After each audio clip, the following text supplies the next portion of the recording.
Thank you very much, Mr. Chairman and members. Proud to present this bill before you, Assembly Bill 1165.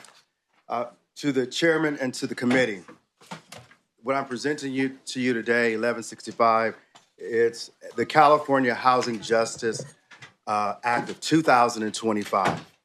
And let me say this, on any given night, over 187,000, underscore 187,000 Californians don't have a home.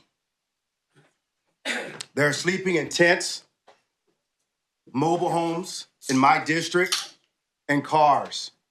And I would even go as far as to say these same individuals are sleeping under bridge, off-ramps, on-ramps.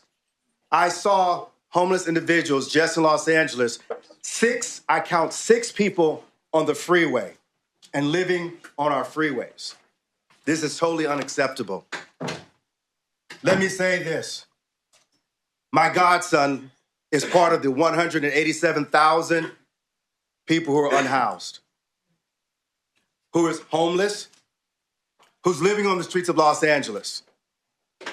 And when I would go home on Thursdays, going back to my district, leaving Southwest, leaving Los Angeles Airport, the first place I would go is Western and Gage. Why Gage and Western? Because there's a crack house there. And I would, as a state assembly member, go to that crack house and pull his ass out. That's what I would do. Risking my own self being exposed by law enforcement because it's a known crack house. You see, he lost his mother and father both at 6 years old. And no one provided the mental help and the support, losing both parents at 6 years old. Can you imagine what a 6-year-old child had to go through, losing both mother and father? And then his life started to spiral out. And during the pandemic, he wound up on my doorstep, needing a place to stay. I took him to a motel where we got a voucher. And guess what? My godson couldn't even write his name. And today, he still lives on the streets of Los Angeles. I know he's not dead, for the simple fact because I have already contacted the coroner's office and told them who I am and asked them if anyone's matching his description, please contact me. That's what I live with. But there are so many people in California that lives the same way. Oh, I forgot to tell you. I was elected in 2014. But in 2015 to 2019, I spent the night every first Thursday in the month of March because in Los Angeles, that's the coldest month of record. I spent the night with homeless individuals. The only member out of 120 members in this house that spent the night with homeless people, along with my team. And I could not begin to tell you or express to you what we had to go through, guns being pulled on us.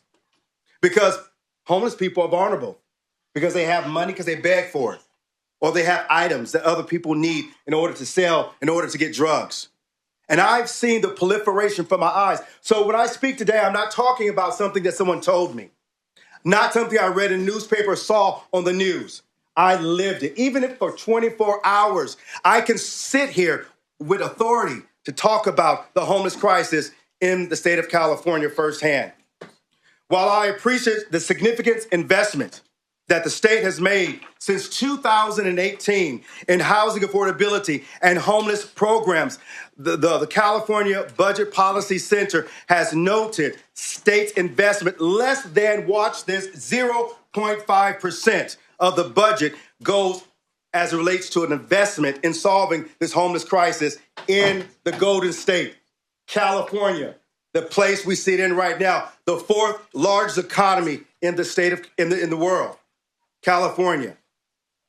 Short-term investment in housing via bonds and one-time surplus fundings have provided needed emergency response, and the money, in fact, mattered.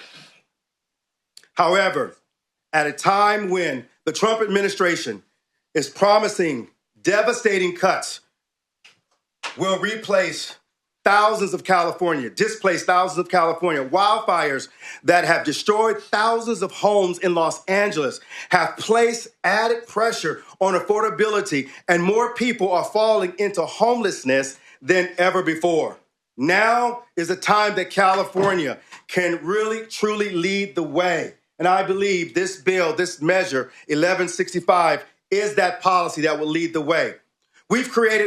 This is a paradigm shift in California. We're going to think out of the box and do something that we never tried before. Because my brothers and my sisters, although may not be connected to me by DNA or biologically, but they're still my brothers and my sisters.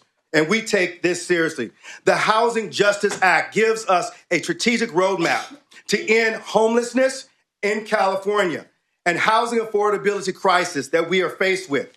This act also directs an ongoing funding and calls for accountability, which a lot of programs we fund don't have the accountability or the guardrails or the off-ramps like this bill does.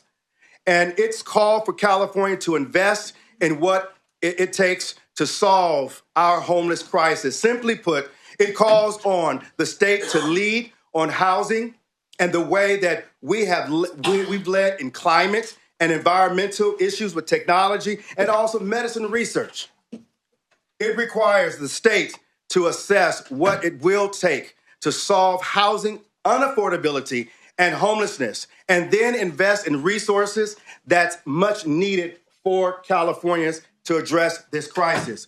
We must commit an ongoing funding. Let me underscore this. We must commit to ongoing funding, not just one-time funding. We cannot solve this crisis that we call homelessness with a one-time only funding.